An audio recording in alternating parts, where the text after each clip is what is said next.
Hey y'all, Dennis's Backyard Barbecue. Today we're going to smoke a London broil, basically a top round roast. But we're going to do it on the Weber kettle grill, and it's going to probably turn out pretty good. I have no doubts about that. Anyway, shout out to Chief for donating the London broil. Now let's get to getting it ready. Okay, so we got our London broil, and it is a really lean cut of meat. Like I said before, it's a top round roast. And the first thing I want to do is poke me some holes in it. Just to tenderize it a little bit. You see, basically it's just got a bunch of needles in there. This is going to give us a way for the seasoning to get down in there. I'm not flattening it out. I'm just poking holes in it. When we cook it, they'll close back up.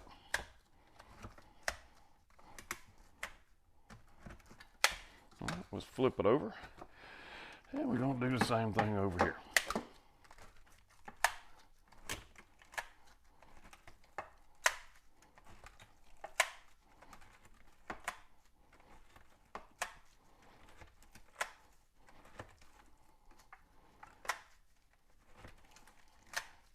Okay, so that does that.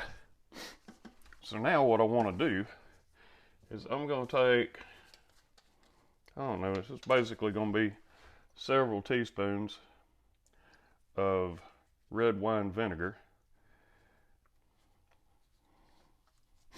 I'm just going to rub that in. And I'm going to flip it over. Just getting it good and coated. All right.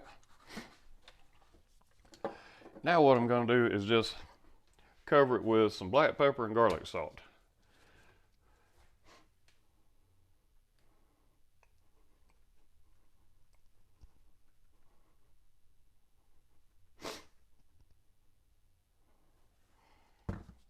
We're not going to go as heavy with the black pepper on the other side.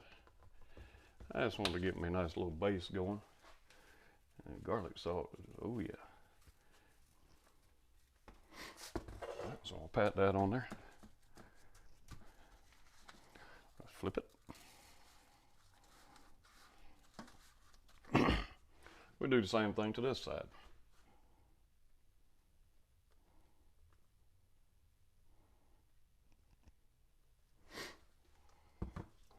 And with garlic salt.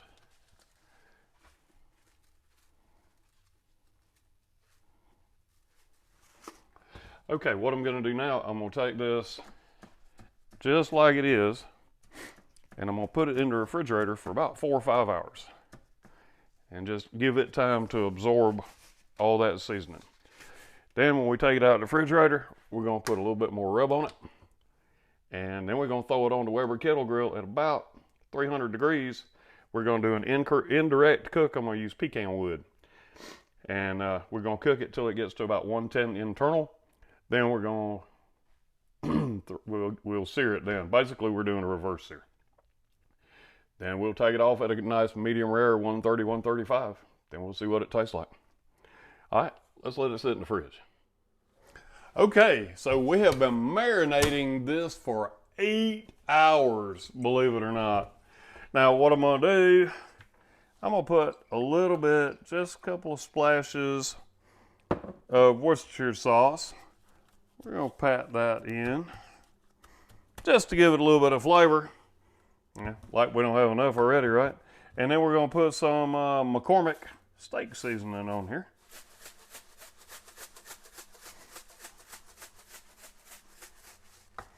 All right, let me pat that in.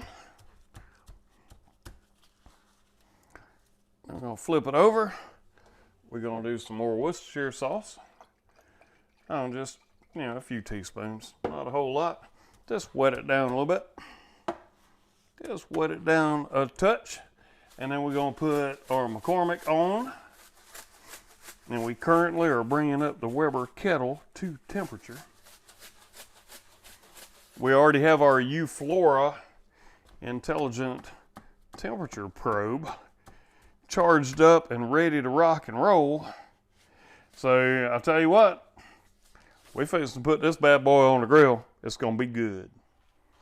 Okay, so what I'm gonna do, I'm gonna take my Euflora Intelligent Temp Spike thermometer, and I'm gonna stick it right down in the middle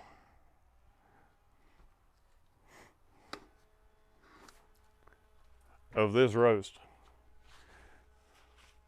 And we're gonna leave it in there. We're gonna pull it at 110 Fahrenheit. And that's when we're gonna sear it, because we're doing a reverse sear. And we're gonna rock and roll from there. Let's get this grill up to temp and let's start cooking. I'm getting hungry. Okay, I told you guys we're gonna do this with some pecan wood. So, I do have the Euflora Intelligent Temp Spike inserted far enough to not burn it up. And what we're gonna do, I'm gonna roll this at about 300 degrees until we get to 110 internal. Once we get to 110 internal, and I got my pecan over here, so we're gonna put some smoke on it. Once we get to 110 internal, I'm gonna sear it. I'm gonna sear it about 3 minutes aside. I'm not worried about grill marks because I want to eat it. I'm not gonna present it. And we're gonna do about 3 minutes aside, maybe a little bit more. We'll see how it is. And we're gonna pull it at 130, 135. And right now I'm fixing to throw the cover on this thing. Let's get it smoking. Now I'm gonna start out with my vent over here. Once I get everything up to temperature, I'm gonna flip the vent around because I want this temperature on this side at 300 degrees. All right, see y'all in a few minutes. Okay, so this is gonna be a fun video because the audio wigged out on me. But here we are, we're at 110 internal. So we're gonna go ahead and throw this thing on the fire, and we're gonna sear it for about 3 minutes or so per side, maybe a little bit more. But basically I think what we're gonna do, I might do it 5 minutes a side. All right, so we took care of that, and now we're gonna flip it over, and we did about 5 minutes. We're rotating it a little bit, try to make some different grill marks. And so really it was 3 minutes, and then we rotated it, and I like those flames licking up there like that. Unfortunately, the audio gave out, and so you gotta trust me on this one. But we're gonna leave it there for a little bit. And once we do that, then we're gonna flip it, and we'll be doing that shortly. And look at that, them some pretty legs. So G's wanting to check things out. So now we're gonna come back and we're gonna flip it over again, and we're gonna wait a little bit. I expect we did 3 to 5 minutes. The whole recipe is gonna be in the description, and I do hate so much having to do a voiceover, but when the audio goes bad, the audio goes bad. Unfortunately, I'm not a professional enterprise here. Not like some people. Look at them flames looking up there, kissing on that thing. Some of y'all might think that you're not supposed to do that. I actually have had comments before when I was searing. No, that's how it's supposed to be. All right, so now what we're gonna do is we're gonna take it and we're gonna move it back off of the flame. We're gonna just get into the cool zone, because what we're looking for now is we already got our sear. No, actually, we didn't get our sear yet. Well, this is fun. So we flipped it over again, and this is gonna be like the most outtake video ever. So we're doing that. Now, let's see.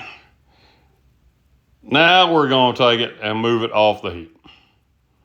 When we take it off the heat, we're actually waiting for 135 degrees, because we're fixing to put the Euflora Intelligent Temperature Probe back into the meat. We're gonna try to put it exactly where it was. I think we got pretty close. So we're gonna do that. And then we're gonna cover everything back up. We're gonna probably shut the vents down just a little bit because we wanna pull at 130 to 135. And we're really close to that right now. So now here we come. Emily's checking things out. Apparently I'm just sitting on my behind not doing anything. Oh, here we go. I decided we might need to do something. And I was talking, but it wasn't working. So we're at 135 degrees. You can see from the Euflora base station.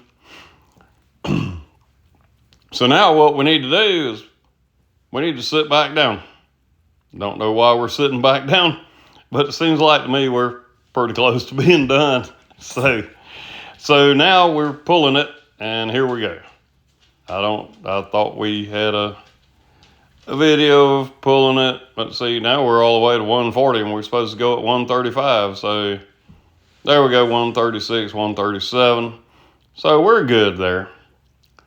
I hate it when this stuff, we're still coming out the hurricane. So, this is it's kind of a interesting experience for us. All right, so let's cut a little bit of this up. Now this end's gonna be a little bit more done than once we get to the middle.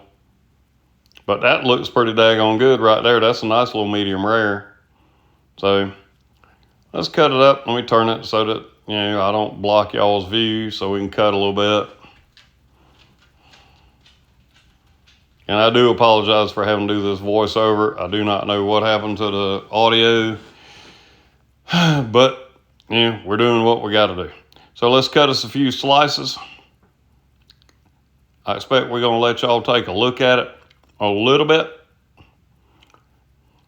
Yep, there we go. Take a look at that, look at that. That is a tender piece of meat right there. And it's nice, medium rare, pink, juicy. If I was brisket, that'd be doing the fold test really good. It's not brisket, but it was really tender. All right, so we got it all cut up. Let's take a taste.